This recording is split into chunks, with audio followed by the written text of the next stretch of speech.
welcome into, outside of Doak Campbell Stadium. You're not inside of anything. We're not welcoming in. We're welcoming you to the outside of the practice fields, outside of Doak Campbell Stadium, outside of Dick Hauser Stadium, where a baseball game's going on. This is Corey Clark and Irish FL. We just watched Florida State's kegs running by us. No, they're fine. They're fine. We don't ambient noise. We're good. We're good. We're fine. First spring practice for Florida State 2024. The 13-1, 13-0 Noles getting back after it. 13-0. New team, new year. And Corey and I watched different parts of it. They had, because of the construction at Florida State today, they had only really one field usable outside and then one field inside the indoor practice facility. So we split up the team. Aslan and Corey and Matt and Jeff Cameron and Ben, we're all fanned out in different places. So I didn't see everything you saw. Right. But I know you were watching the quarterbacks a lot. A lot of people want to hear about DJ Uyunglele and Luke Krummenhoek and Brock Glenn and the receivers. So what'd you see? Tell us everything, Corey. Oh, thanks, Ira. What a preamble. Yeah, man, I thought the defense won the day overall when you're talking about, and you were in there for 7-on-7 and 11-on-11, obviously. And in the one-on-ones, I thought the defense won the day. So what you see is they are faster. They are quicker. Malik Benson can really run. My man Brown from LSU can run. He's smooth, isn't he? He is smooth. He is smooth. That's why I was going to say it's not just the straight ahead speed. It's just that it's just really fluid. So they can move, and they're going to be a different looking wide receiver core. I will say this: they weren't great today, but it's the first day of spring with a whole new quarterback, basically a whole new quarterback room. There's no.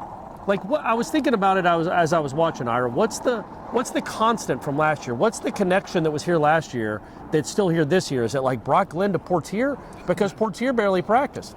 Brock Glenn to Williamson? Like there just isn't a lot of guys that have played a lot of football with each other. Yeah. So you could tell they were still learning each other, that even in the air drills, when there was just receivers running air routes, sometimes the throw wouldn't be quite where it was supposed to be, but sometimes that's the receiver's fault. And sometimes, yeah, exactly. Sometimes the receivers are not running the right routes. One of the staples of this offense we've seen so much, really since Mike Norvell's been here, is the back shoulder throws.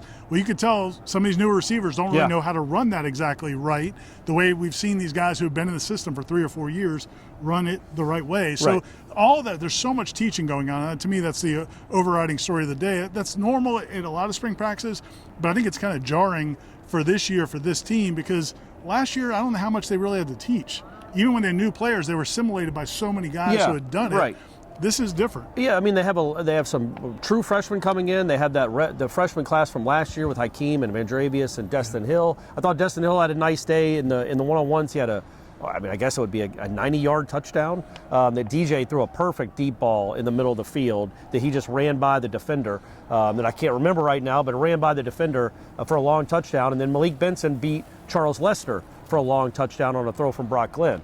Back-to-back plays. So again, I think that it was one little snippet of a 2-hour practice, but you see maybe some deep shots and a deep threat potential that you didn't see last year. Yeah, Malik Benson, we asked him after practice, one of the reporters asked him what he likes about DJ as a quarterback, and the first thing he brought up was the deep ball. Yeah. And he got excited about the deep ball that DJ can throw.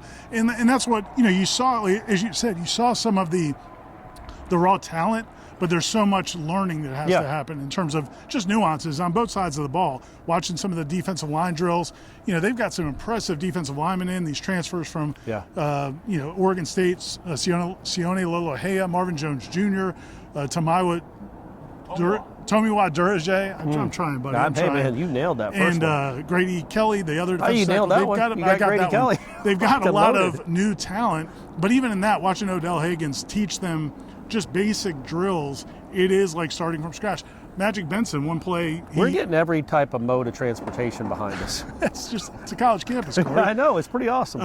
Malik Benson had a nice catch over the middle. Just this little small detail, but nice diving catch over the middle, and he gets up, and it looked like he wanted to give the first down. No, he was about to signal a first down, and then remembered. Norvell runs over. But he remembered before Norvell ran over. Yeah, but Norvell was good. But it was a really nice catch, and he gets up to signal first down, and then remembers, I'm supposed to run to the end zone, even if I hit the ground or not. Yeah. So he does like a half, and he's like, oh, wait, and starts running, and Norvell sprinting with him to the end zone. Because that's how they do it here. When you catch a pass or you run a drill, you don't just stop after 7 or 8 yards. You go the distance. And so, all those little things, it's going to take a while for those guys to learn, but you definitely see the raw talent. But talking about the quarterbacks, Luke, I mean, we don't expect Luke Kromenhoek to play this year if everything goes well. Right. But he throws a good ball, man. And he wasn't overwhelmed by anything in the moment. Now, again, he wasn't a superstar out there. They weren't moving up. He wasn't completing everything he threw. But he wasn't. Yes, you can, and he was not overwhelmed.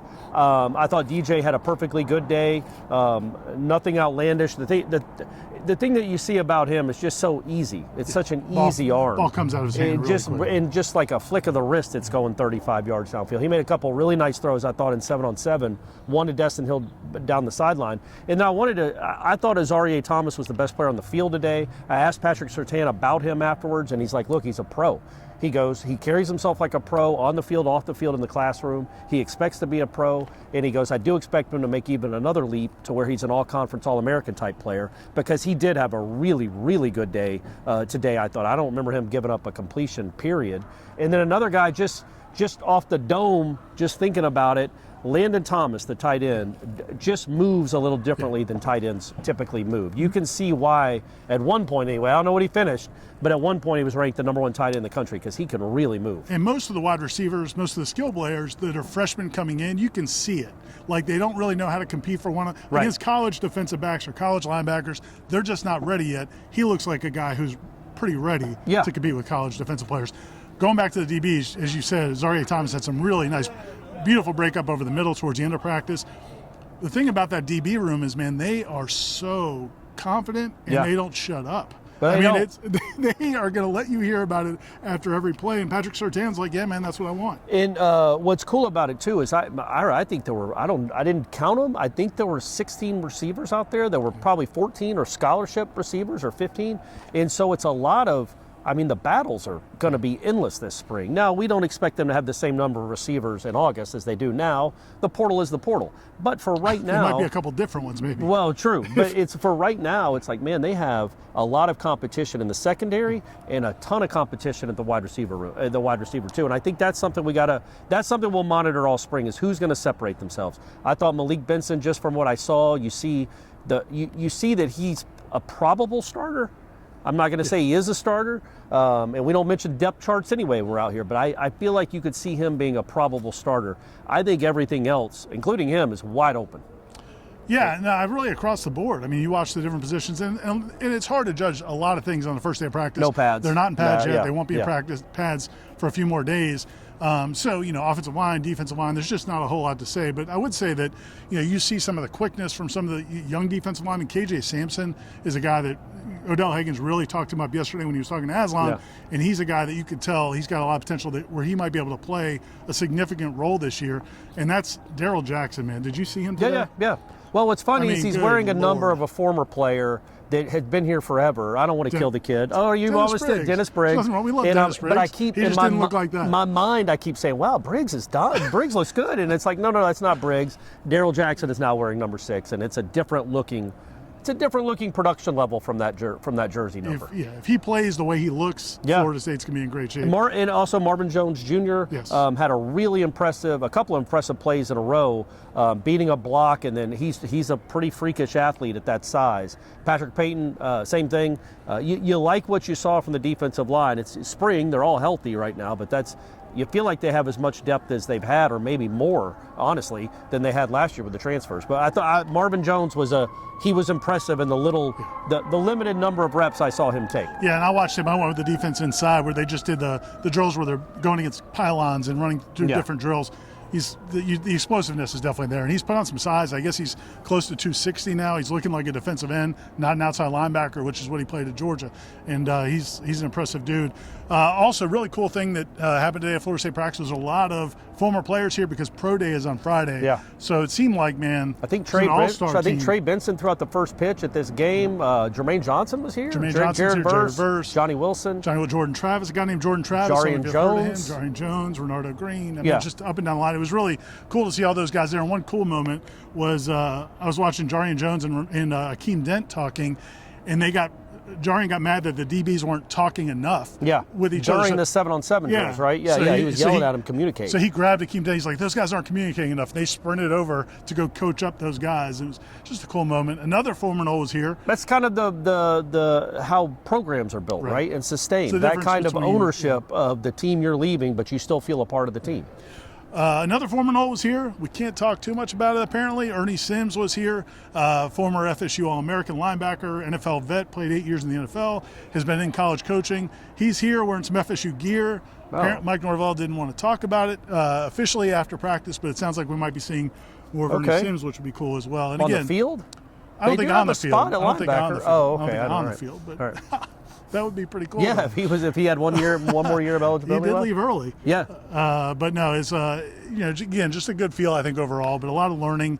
This team's got a long way to go, man. There's a ton of talent, but man, there's so much learning that has to happen. Yeah, and there was a lot of balls hitting the ground, which you would expect with so many new faces. But the speed translates. The speed you notice immediately.